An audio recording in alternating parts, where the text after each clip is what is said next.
pretty straightforward. Same thing, just the other way? It's exactly the same thing, just going the other way. Make sure there's nothing else special here.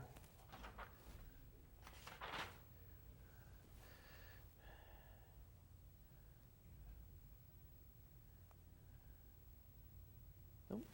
Okay. Good to go.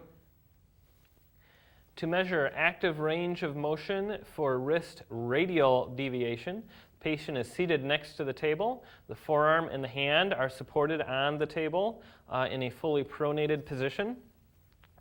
The goniometer is placed on the back of the forearm, wrist, and hand. The stationary arm is simply lined up with the forearm, or more specifically, right over the radius. So you can palpate that to find that. The axis of the goniometer is lined up with the sulcus of the capitate. In order to find that, just palpate the third metacarpal and all the way back to the CMC joint, right about there. Keep going, and you'll hit a little valley. That valley is the sulcus of the capitate, and that is where your axis of your goniometer is going to go. Again, the stationary arm is simply lined up with the radius. All right. Moving arm is lined up right over the third metacarpal head. So this is your starting position, and then can I have you move your wrist, way over to the side and toward the thumb there, but I need you to keep your hand flat. Thank you very much.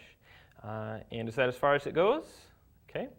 And so we have about 0 to 15 degrees of radial deviation. It's important to make sure that you line it up with the head of the third metacarpal, not with the actual fingers, because sometimes they'll bring the fingers over one way or another to try to get a little bit more, but it's the head of the metacarpal that you're trying to line it up with.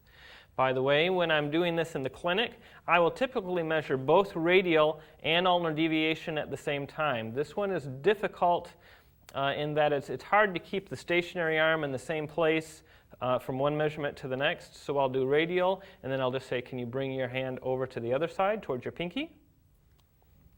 And without moving the stationary arm at all, I'll measure ulnar deviation. And that way I at least have a consistent total arc if my stationary arm wasn't placed in quite the same place as it was the first time I measured it.